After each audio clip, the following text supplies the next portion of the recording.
मैंने ये नहीं कहा कि हमारी गवर्नमेंट नहीं जाने वाली, या मैंने ये नहीं कहा जिस तरह कभी को कह जी कुर्सी बड़ी मजबूत है। कोई मजबूत नहीं होता, अल्लाह के ऊपर होता है। आप आज हैं कल नहीं हैं। कभी भी आपको अपनी कुर्सी छोड़ने से घबराना नहीं चाहिए, कभी डर नहीं होना चाहिए। हमारी जमात को, हमारी गवर्नमेंट को कोई नहीं गिरा सकता जब तक कि हम अपने नजरिए पे खड़े रहें, अपने प्रिंसिपल। सारा शोर मचा हुआ कि किसी तरह बस 6-7 लोगों को इमरान खान कह कि जी फिक्र ना करो मैं NRO आपको दे दिया। वो यही चाह रहे हैं मेरे से कि किसी तरह इमरान के ऊपर प्रेशर डलवा के, किसी तरह -1 करवा के ये बच जाएंगे। इन्हें नहीं पता कि ये -1 हो भी गया तो बाकी भी कोई इनको नहीं छोड़ेगा इंशाअल्लाह। वज़ीर आज़म का ये बयान ऐसे वक्त में सामने आया है जब 2 दिन पहले ही उन्होंने अपने अरकान असेंबली और इत्तेहादियों के इशाइये से खिताब में कहा था कि रोज़ सुबह खबर मिलती है कि मैं आज जा रहा हूँ, कल जा रहा हूँ, लेकिन हमारे सिवा कोई चॉइस नहीं है। और आज वो कह रहे हैं कि कोई मजबूत नहीं होता। वज़ीर आज़म इमरान खान ने अपोजिशन पर तो तनकीद की, मगर साथ ही खसारे में चलने वाले मुल्की इदारों में इस्लाहात की भी बात की और वाज़ेह किया कि इस्लाहात अब नागुज़ीर हो चुकी हैं, या तो इस्लाहात करेंगे या फिर बुरे वक्त का सामना करना पड़ेगा।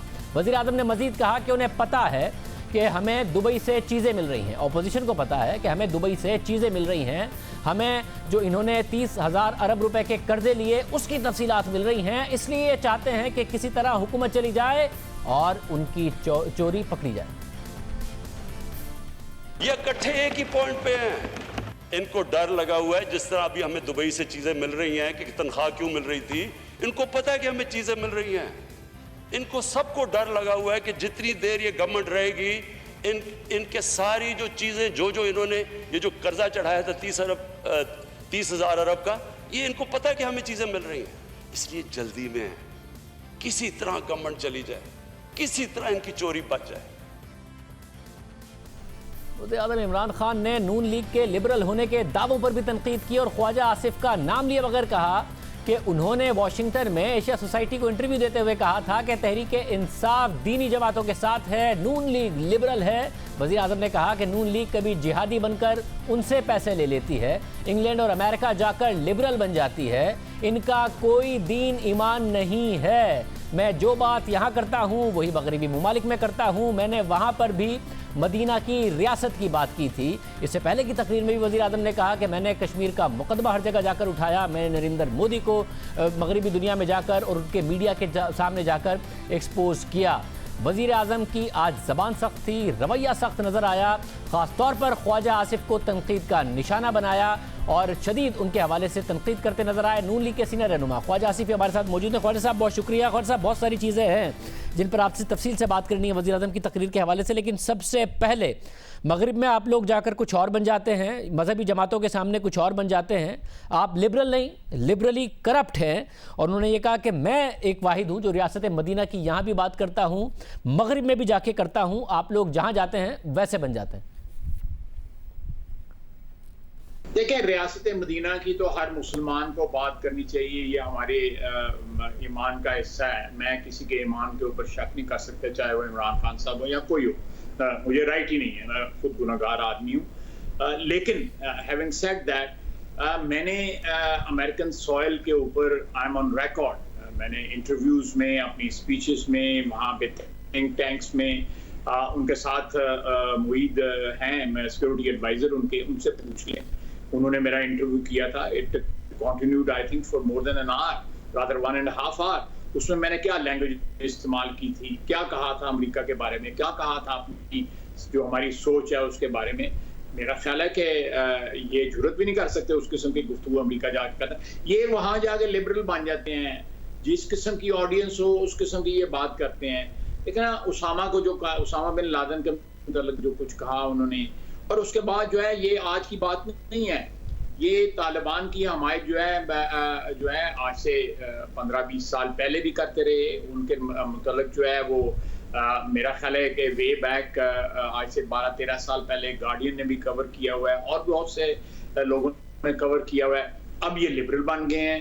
हिंदुस्तान को जिस तरह इन्होंने अपीज किया है, मेरा ख्याल है जिस तरह इन्होंने गिट्टे रगड़े हैं अपने, हिंदुस्तान को खुश करने के लिए वहां से फिर नहीं जो है घास पड़ा, तो ये उसके बाद जो है वो ऑब्वियसली ही had no choice but to take a stand against India. Otherwise इन्होंने पहला 1 साल जो है जिस तरह मिस्ड कॉलें मारी हैं उसको सुरेंद्र मोदी को, वो हमारी तारीख का हिस्सा है, आप लोग बेहतर जानते हैं मीडिया वाले।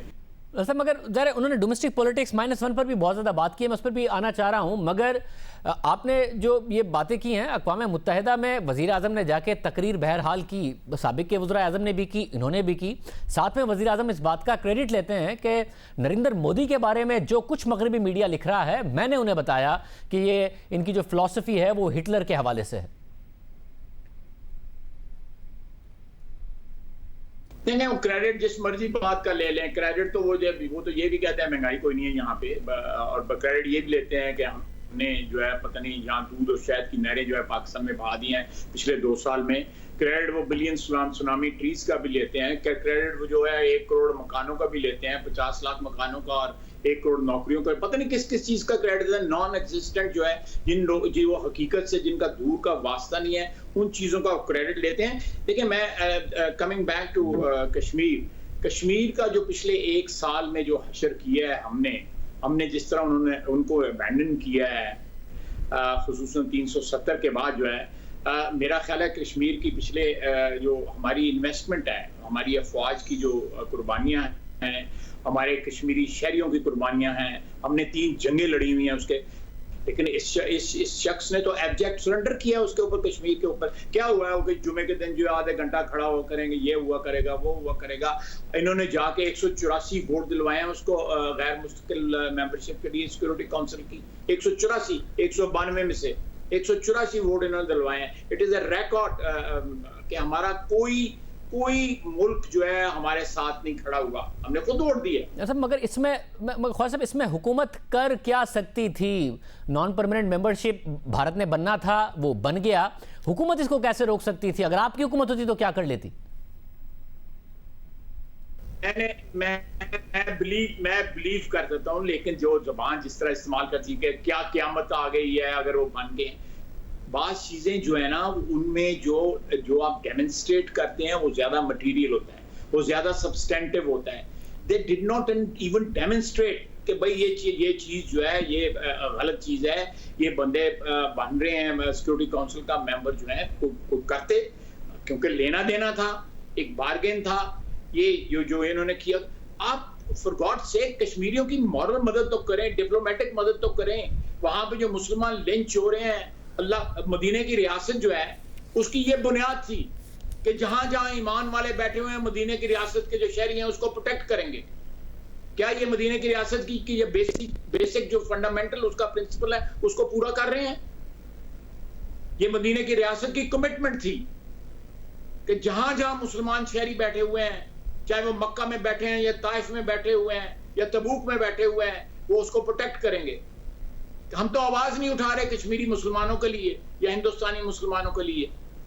मतलब अगर मदीने की रियासत में ज़ाहिर बुनियाद मेरिट थी, जो आगे जाकर उन्होंने बात की, मदीने की रियासत में ये नहीं होता था कि माफिया हो, मदीने की रियासत में ये नहीं होता था कि सियासी जमातें सरपरस्तियाँ करें, नवाज शरीफ साहब की अपनी शुगर मिलें हों या फिर सुलेमान शहबाज की शुगर मिलें हों, पंजाब हुकूमत सब्सिडी देती हो, आसिफ जरदारी साहब की और दोस्तों की शुगर मिले हों, सिंध हुकूमत सब्सिडी देती हो, वफाक से सब्सिडी लेते हो। मदीने की रियासत में ये नहीं होता था। और वज़ीर आज़म कह रहे हैं कि मेरी मदीने की रियासत की मिसाल जब मैं देता हूं तो उसी मेरिट की देता हूं कि इन माफियाओं से मैंने मुकाबला करना है। देखें, मैं सबसे बड़ा माफिया जो है उनकी अपनी रिपोर्ट में माफिया का हेड जो है डॉन था या डॉन है, वो जहांगीर तरीन है, जिसको उन्होंने भगा दिया। क्यों नहीं डाला उसको ECL के ऊपर? क्यों उसको जाने दिया है? बिकॉज वो इनके राज जानता है, वो इनके कपड़े उतार देगा, उनको उसको कन्फ्रंट करके देखें, ये इनकी असलियत सामने ले आएगा। वो ये क्या एक्शन हुआ है उस रिपोर्ट के ऊपर? किसी के खिलाफ एक्शन हुआ है? ले एक्शन। जहां जहां जिसने सबसे ज्यादा जो है एक्सपोर्ट किया या जो भी किया है चीनी का, जिसने सबसे ज्यादा फायदा उठाया, उस रिपोर्ट के मुताबिक उस रिपोर्ट में अमल दरामद किया हुआ है। रिपोर्ट का शाया होना कानून के तहत लाजम था। ये हमने 217 में कानून बनाया था कि तमाम जुडिशल कमीशन जो है या तमाम कमीशन जो है उनकी रिपोर्ट पब्लिक की जाए। They had no choice but to publish the report. तो क्या किया इन्होंने? कहाँ है, मालम जब्बा का कहाँ है वो माफिया जो है, या फॉरेन फंडिंग का जो चोरी है उसके कहाँ माफिया? इन्होंने स्टे लिया हुआ है 5 साल से। इन्होंने बीआरटी के ऊपर से स्टे लिया हुआ है, 100 बिलियन से ज्यादा बीआरटी है। ये माफिया नहीं है, ये बीआरटी वाले माफिया है, मालम जब्बा वाला माफिया है, फॉरेन फंडिंग वाला माफिया है। ये तो डकैतियां हैं और डकैतियों के खिलाफ स्टे लिए हुए शाहजेब। इन्होंने कभी पाकिस्तान की तारीख में डकैतियों के खिलाफ भी स्टे हुए हैं, इन्होंने लिए हुए स्टे। करें ना, हम पेश हो रहे हैं ना, हमने अदालतों में पेश हुए, जेआईटी के सामने पेश हुए, कमीशंस के सामने पेश हुए, हर किस्म के। मैं खुद पेश हुआ, मेरा कायद जो है नवाज शरीफ पेश हुआ, शहबाज शरीफ पेश हुआ, हमजा आज भी कहता है, मरियम ने कैद बुक किया। मुझे ये बताएं कि इनकी सफों में एक वो दवाइयों वाला जो है, जो इनका बेनामी है, वो दवाइयों वाला, उसके खिलाफ किसी ने इंक्वायरी की है? स्वाय उसके मिनिस्ट्री उससे ली है। मिनिस्ट्री के अंदर इस वक्त कैबिनेट में बैठे हुए हैं चीनी चोर जो हैं। कौन सी अकाउंटेबिलिटी है, कौन सा मेरिट है? ये अपने आप को धोखा दे रहे हैं, अवाम को धोखा नहीं दे रहे। अवाम सब जानते हैं, जिसने इज्तिमाई जो शऊर है उसकी इंसल्ट की, वो हमेशा रुल जाता है। यही हो रहा है इनके साथ। मगर ख्वाजा साहब, जो आप इनकी करप्शन और इनके मामला पर जो सवाल उठ रहा है, उस पर जो आप सवाल उठा रहे हैं, उस पर नहीं सवाल उठा रहा, मगर जो आपके बारे में वजीर आजम सवाल उठा रहे हैं, मैं वो सवाल उठा रहा हूं। और वो ये कह रहे हैं कि हमारे पास अब इतने ज़्यादा सबूत आ गए हैं कि जनरल मुशर्रफ ने इन्हें जो एनआरओ दिया था, ये मुझसे भी वही एनआरओ चाहते हैं। अगर मैं 7-8 लोगों को एनआरओ दे दूं तो मेरी हुकूमत मज़े से टाइम पूरा कर लेगी। इन्हें इस वक्त एनआरओ चाहिए क्योंकि मेरे पास सबूत इतने सारे आ गए। हमने ना किसी से एनआरओ मांगा है, ना जनरल मुशर्रफ से एनआरओ मांगा था। आप बता दें पीएमएलएन के मुताल्लिक किसने एनआरो मांगा था? हमें तो अदालत वापस लेके आई थी। मैं पिटिशनर था अदालत में, सुप्रीम कोर्ट में, जिसने मियां साहब को वापस आने की इजाजत दी थी। हमें तो इजाजत सुप्रीम कोर्ट ने दी थी इजाजत। जी फखरुद्दीन जी इब्राहिम मरहूम जो हैं, अल्लाह ताला उनको गरीक रहमत करे, वो मेरे वकील थे। अदालत इट इज ऑन रिकॉर्ड, उन्होंने इजाजत दी थी। हमने किसी दौर में एनआरओ ने लिया, हमने ना मुशर्रफ के दौर में लिया है, किसी नहीं। मियां नवाज शरीफ जेल भुगती है, मियां नवाज शरीफ की बेटी ने मरियम ने जेल भुगती है। आज भी जो है हमजा जो है कैद भुगत रहा है। इनका एक भतीजा जिसका सियासत से कोई ताल्लुक नहीं है, अब्बास शरीफ, उसने जेल भुगती है। मैं फ्राइडे को जा रहा हूँ, पिछले 2 साल से मैं नैब में जा रहा हूँ। मैं तो किसी न्यूज में आके चैनल पे आके उसके मुतालिक बात भी नहीं करता। मेरे मुताबिक ये बात करते हैं। सुप्रीम कोर्ट ने मुझे जो है बहाल किया, मेरी डिस्क्वालिफिकेशन जो है खत्म की। मेरा जो स्टैंड था वो सुप्रीम कोर्ट ने उसको सपोर्ट किया। मैं अदालत उज़्मा को सलाम पेश करता हूँ। लेकिन हमने इनसे क्या मांगा है? इनके पास है क्या जो ये देंगे? शाहजेब, कल इनके पास सिंपल मेजॉरिटी नहीं थी। मैं आई डोंट वांट टू, अभी नहीं, वक्त आने में बताऊंगा कि किस तरह इन्होंने 160 या 161 वोट इकट्ठे किए। मुझे पता है, निटी-ग्रिटी पता है, निटी-ग्रिटी पता है कि किस तरह वोट इकट्ठे किए इन्होंने। ख्वाजा साहब अभी बता दें तो ज़्यादा बेहतर है। साथ में ये भी बता दें कि जो माजी की बातें वो अपनी जगह पर हैं। वज़ीर आज़म ने आज तकरीर में कहा कि जो दुबई के मामलात हैं, दुबई की तनख्वाह के मामलात हैं, आपके मियां नवाज शरीफ के, उसके नए सबूत आ गए हैं और आप लोगों को पता है कि इनके पास आ गए हैं, इसलिए आप -1 करना चाहते हैं। मगर साथ उन्होंने कहा कि अगर मैं -1 हो भी गया तो मेरी पार्टी में कोई और भी छोड़ेगा नहीं आप लोगों को, आपके कर्जों सबके सबूत आ गए।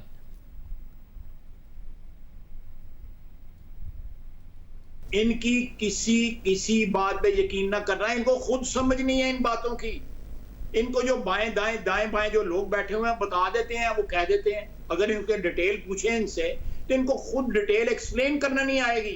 शाहजेब, इनको नहीं आएगा। पूछे इनसे जो नए सबूत लाए। ये सबूत तो पता नहीं पिछले 2 साल से नहीं, पिछले 7-8 साल से ये कह रहे हैं।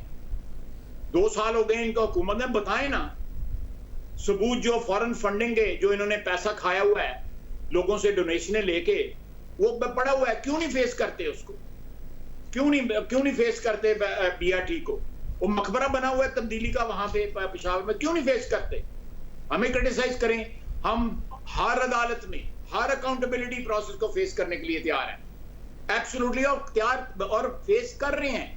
एक सेकंड के लिए जो है हमने हेजिटेट नहीं किया, हर अदालत में गए हैं, एहतराम किया अदालतों का। वज़ीर आज़म की हैसियत से मियां नवाज शरीफ जो है वो JID के सामने पेश होता रहा है। ये तो असेंबली में नहीं आ सकता वज़ीर आज़म की हैसियत से, इसमें इतनी जुर्रत नहीं है। नहीं, मगर ख्वाजा साहब असेंबली में तो आए वो, मगर 30,000 अरब रुपए का जो कर्ज आपने लिया, उन्होंने डेट कमीशन बनाया था, उसकी डेडलाइन ज़रूर गुजर गई है, तफसीलात अवाम के सामने नहीं रखी, मगर आज उन्होंने कहा है कि उसकी तफसीलात भी हमारे सामने आ गई हैं, उसके सबूत भी आ गए हैं, इसलिए ये लोग डरे हुए हैं। मैं आपको डेट कमीशन की रिपोर्ट को पब्लिश कर दें पब्लिश जो है। इनको समझ नहीं है, ही लैक्स द बेसिक जो मेंटल उसकी के लिए एबिलिटी का होना का जरूरी है, वो लैक करते हैं। नहीं, इनको समझ नहीं है। इनको लोग बताते हैं जी हमने ये पकड़ लिया, हमने वो पकड़ लिया है, और he believes that he is been taken for a ride. समझे, किसी सिंसियर अपने मुखलिस आदमी को बुला के पूछें कि यार ये मुझे बताया जाता है, और ये लोग जो इनको बता रहे हैं, मैं आपको इस रिकॉर्ड कर लें, ये जितने लोग इनको बता रहे हैं जो इनके साथ कि हमने ये पकड़ लिया, हमने वो पकड़ लिया है, जिस दिन इनके पास इख्तिदार ये इनका टेलीफोन नहीं उठाएंगे, ये लोग इमरान खान का टेलीफोन नहीं अटेंड करेंगे। उन ये लोग जो people who are around him and who are not representative people, they don't have legitimate credentials as public representative, they are his appointees because they massage his ego. वो लोग जो हैं, मैं आपको लिख के देता हूं, इसका टेलीफोन भी नहीं अटेंड नहीं करेंगे ये प्राइम मिनिस्टर न रहा तो। फॉर गॉड सेक पहचाने लोगों को, जो लोग इलेक्टेड हैं उनको आगे लेके आए। अब ख्वाजा साहब आप कह रहे हैं कि डेट कमीशन की रिपोर्ट पब्लिक कर दें, तो ज़ाहिर है वज़ीर आज़म की जिम्मेदारी है कि उसको पब्लिक करें, जब आज उनकी तरफ से पार्लियामेंट में कहा गया और आप कह रहे हैं आप उसका सामना करने को तैयार हैं। साथ में जो -1 का आप लोगों का क्या इरादा है, आप लोग कोई एक्टिविटी इस हवाले से कर रहे हैं? पहले खबर चली थी, वज़ीर आज़म ने कहा था मेरे अलावा कोई चॉइस नहीं है, आज वो पार्लियामेंट में आए हैं, गुस्से में भी थे, साथ में ये कहा, कंसीड भी किया कि नहीं जी कोई कुर्सी परमानेंट नहीं होती है, खुदा की ज़ात के अलावा कोई चीज़ मुस्तकिल नहीं है। फिर साथ में उन्होंने कहा कि मगर मुझे माइनस कर भी दिया तो मेरी पार्टी से भी कोई नहीं छोड़ेगा। क्या आप लोग कुछ इस किस्म की एक्टिविटी कर रहे हैं कि तहरीक इंसाफ की हुकूमत तो रहे, वज़ीर आज़म माइनस हो जाए, इस चीज़ का दबाव डाल रहे हैं आप लोग?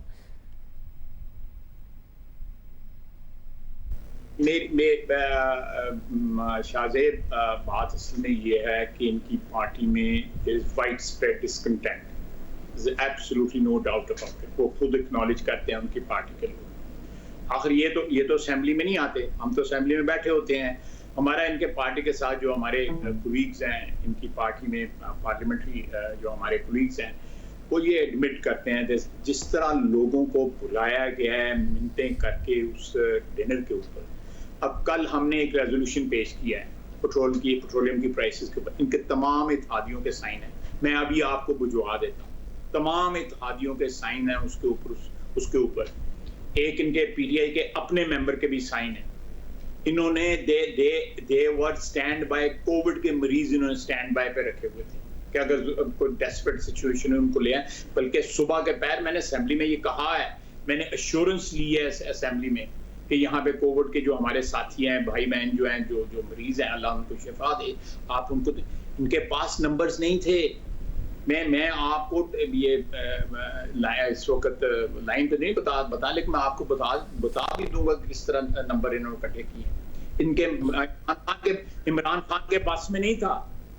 ख्वाजा साहब, ज़ाहिर पिछले साल से इनके अपने नंबर कम थे, बट अपोजिशन के भी नंबर को इतने ज़्यादा नहीं थे कि इनके लिए कोई टफ टाइम क्रिएट होता। साथ में एक अहम बात आज वज़ीर आज़म ने कही है, 2 साल से ज़ाहिर है वो सरमाया कंपनी प्राइवेटाइज़ नहीं करेंगे, वो सारी की सारी बातें पीछे रह गई। उन्होंने कहा कि अब हमें तब्दीलियाँ करनी पड़ेंगी, रिफॉर्म्स करने पड़ेंगे, PIA हो, पावर कंपनीज़ हो, रेलवेज़ हो, स्टील मिल हो। फाइनली 2 साल बाद अगर उनको इस बात का इदराक है तो ख्वाजा साहब मुल्क आगे बढ़ेगा नहीं। अगर आप लोगों ने भी वही सियासत की जो तहरीक इंसाफ ने आपके साथ की थी, आप लोग प्रो प्राइवेटाइजेशन रहे हैं, प्राइवेटाइजेशन के हामी रहे हैं, आप कहते हैं रिफॉर्म हो, स्टील मिल को आप लोग भी नहीं कर पाए, आप इसमें उनका साथ देंगे कम अज़ कम, इस पर आप भी सियासत करेंगे, मुल्क नहीं आगे बढ़ेगा?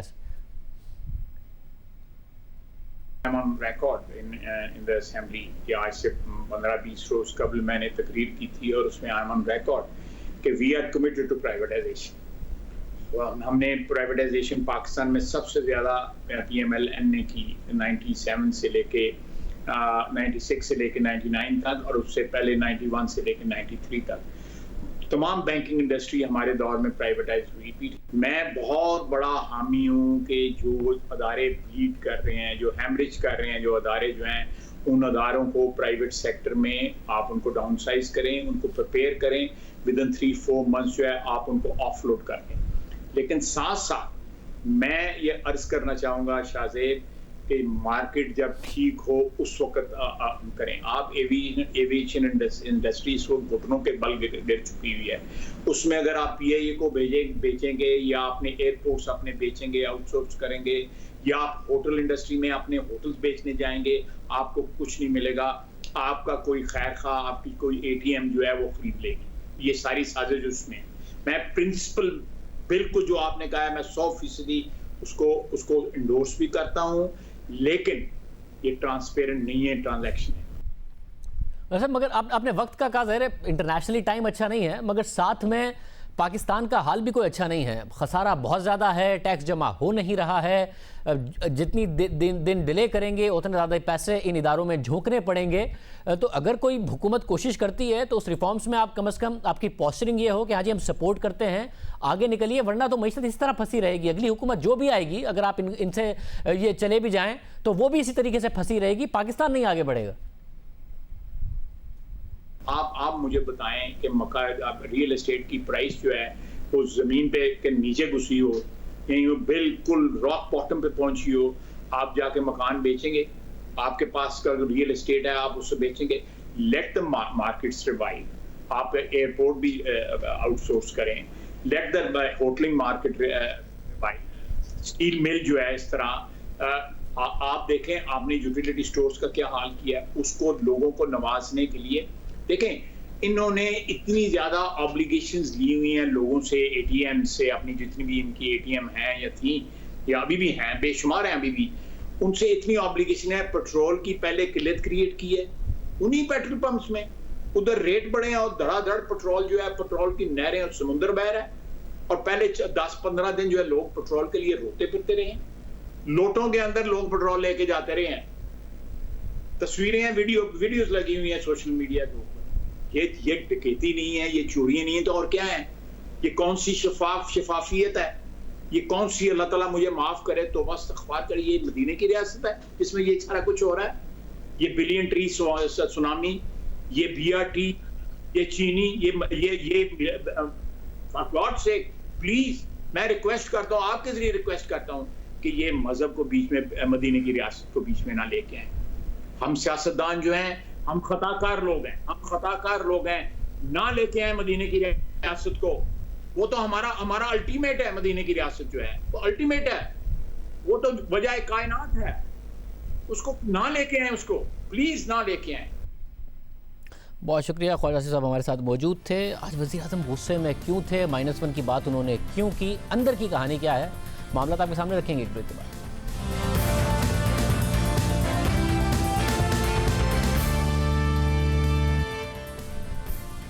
इससे पहले ख्वाजा आसिफ साहब की गुफ्तगू आपने सुनी। हामिद मीर साहब, सीनियर साहब तजज़ियाकार हमारे साथ मौजूद। हामिद मीर साहब बहुत शुक्रिया।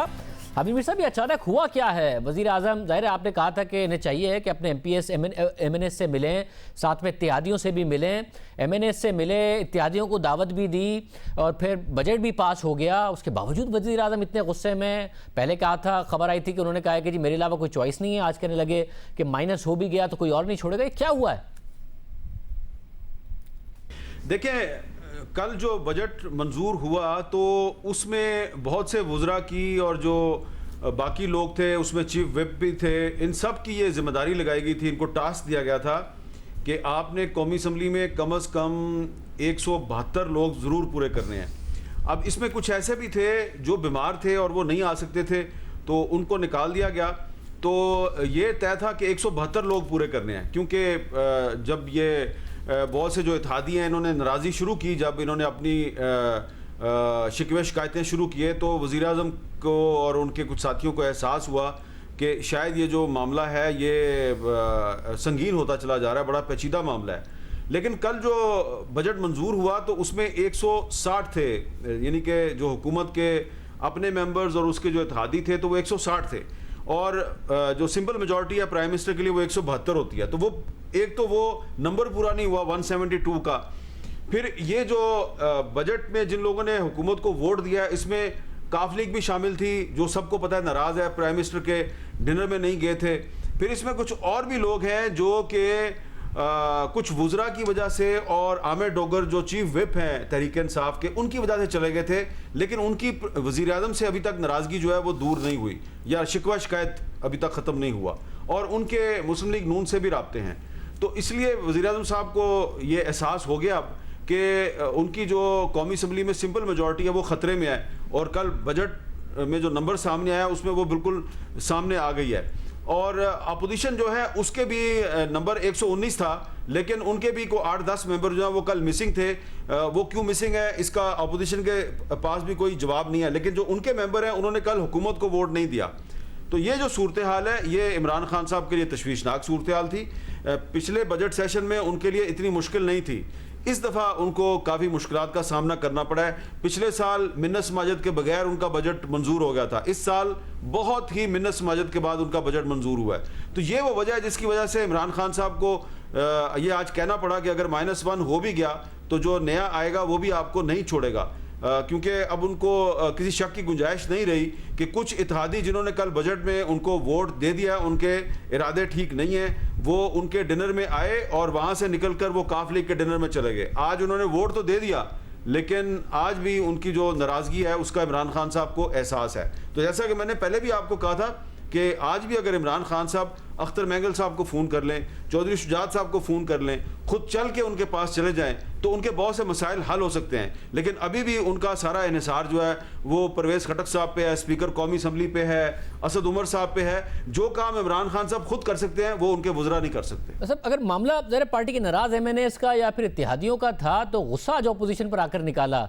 तो और जो मेरे अलावा कोई चॉइस नहीं है से माइनस अगर कर भी दिया तो पार्टी में कोई और नहीं छोड़े तक का सफ़र 2 दिन में तय किया, तो अपोजिशन की वजह से फ्रस्ट्रेशन है या फिर ये माइनस वाली बात इत्तेहादियों ही की वजह से?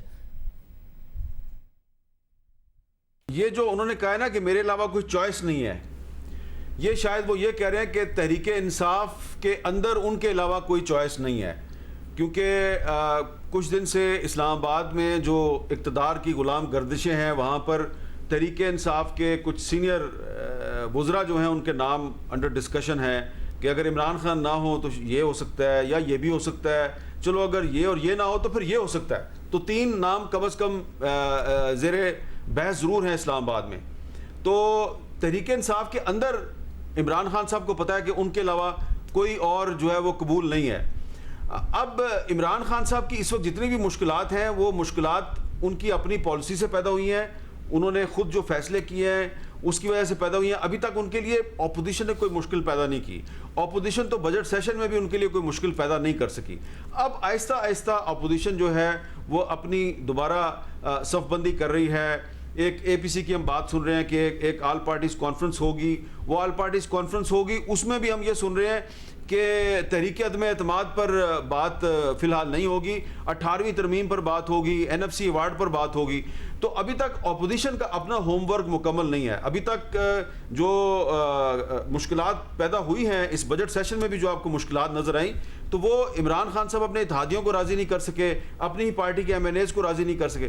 तो इसलिए मैं समझता हूँ कि अपोजिशन जो है वो जब तक अपने आप को मुनज़्ज़म नहीं करती और कोई एक अपनी ठोस मुअस्सर हिकमत अमली नहीं बनाती तो इमरान खान साहब को निकालना मुश्किल होगा। लेकिन जैसे ही अपोजिशन जो है वो ऑर्गेनाइज हो जाएगी और किसी एक नुक्ते पे इकट्ठी हो जाएगी तो फिर इमरान खान साहब के लिए बहुत मुश्किलात बढ़ सकती। बहुत शुक्रिया, आमिर साहब हमारे साथ मौजूद थे। प्रोग्राम में एक ब्रेक शामिल करते हैं। PIA मज़ीद मुश्किलात में आ चुकी है, अब यूरोप नहीं जा सकती, पाबंदियाँ लग रही हैं, क्या सारा मामला है, बात करेंगे ब्रेक के बाद।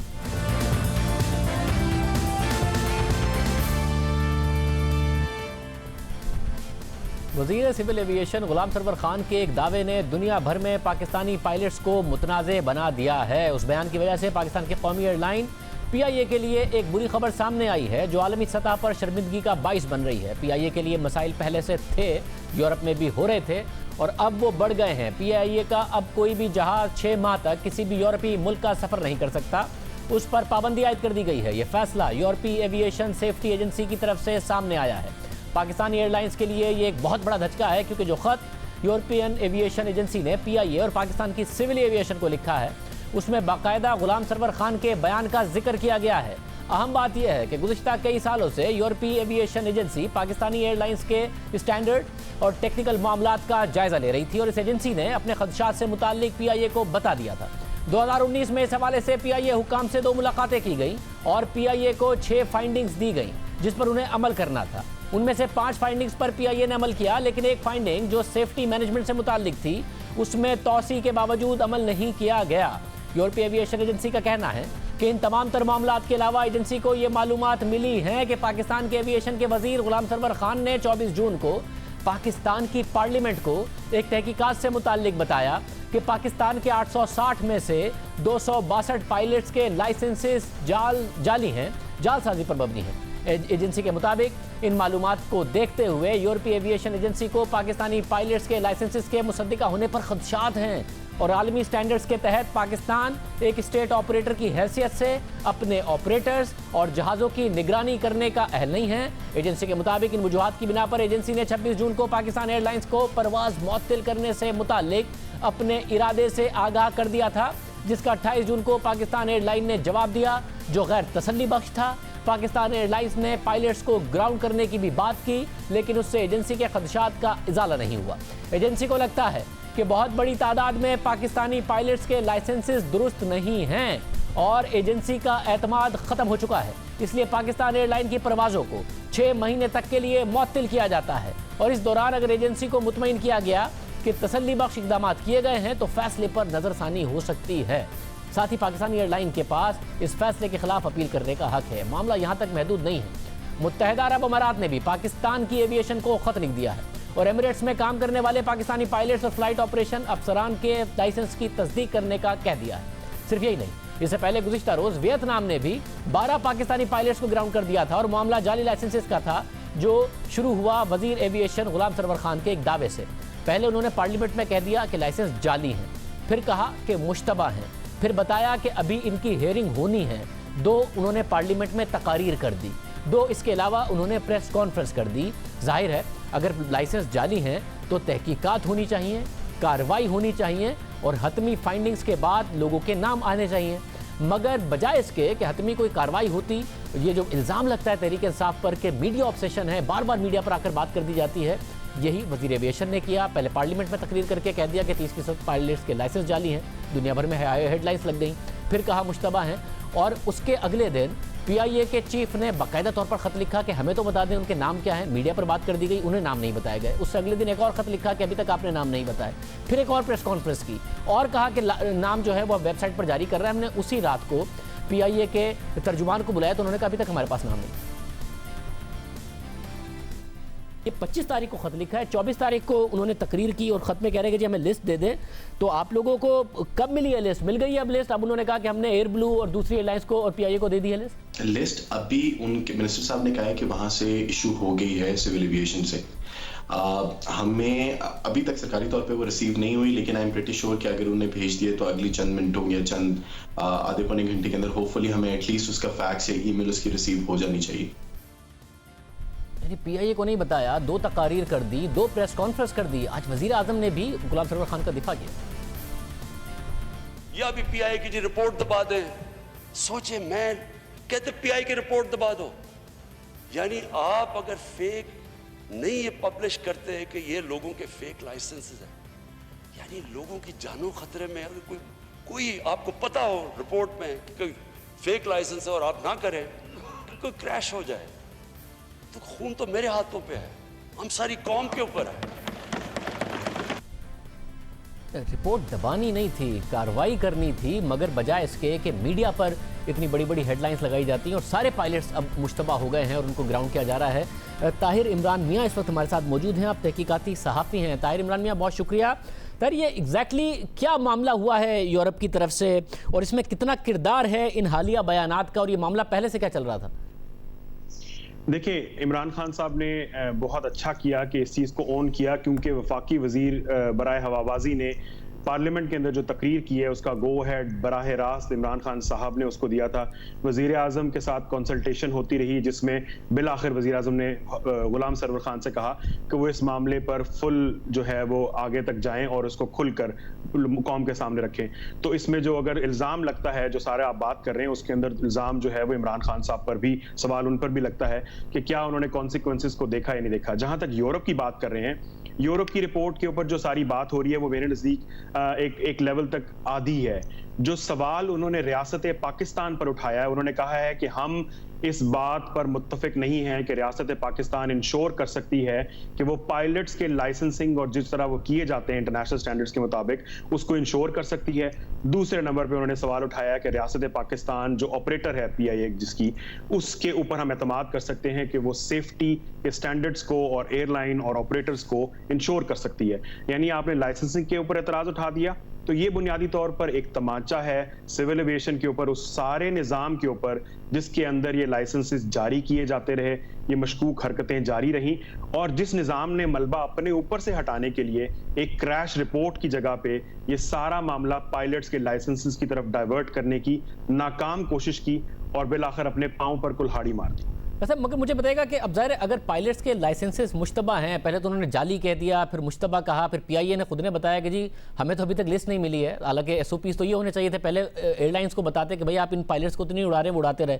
इसका तरीकाकार क्या हो सकता था? ज़ाहिर इस रिपोर्ट को दबाना तो कतई तौर पर नहीं था, कार्रवाई तो बिल्कुल होनी चाहिए थी, मगर सही तरीका क्या हो सकता था कार्रवाई का? शाहजेब, आपने अभी जो बात की थोड़ी देर पहले, मेरे नज़दीक बहुत मुनासिब बात है कि देखिए, दुनिया इस बात में इंटरेस्टेड नहीं है कि आपका मसला क्या है, दुनिया इस बात में इंटरेस्टेड है कि आप उसका हल क्या निकाल रहे हैं। अगर आप चीखें मारते रहें कि जी फलां बंदे को कैंसर है, कैंसर है, कैंसर है, तो उससे उस बंदे का कोई फायदा नहीं होने वाला, आपको उसकी रेमेडी बननी चाहिए। तो आई वुड हैव प्रेफर्ड कि अगर वफाकी वजीर बराए हवाबाजी और वजीर आजम पाकिस्तान कहते हैं कि आप इसके ऊपर आराम से इन्वेस्टिगेशन करें, आप यूरोपियन सेफ्टी एजेंसी को साथ लें, फेडरल एविएशन एजेंसी को साथ लें, आप IATA को साथ लें, इंटरनेशनल फेडरेशन ऑफ पायलट्स को साथ लें, और एक इंडिपेंडेंट कमीशन कायम करें जो सारे मामले को रिव्यू करे, इन सब लोगों के टेस्ट दोबारा लें और सब लोगों के टेस्ट लेके इंटरनेशनल स्टैंडर्ड के मुताबिक रेक्टिफाई करें, दूध का दूध पानी का पानी करें। जो फ्रॉडिये हैं, जिन्होंने झूठ बोले हैं, जालसाजी की है, उनको निकालें, जो नहीं है।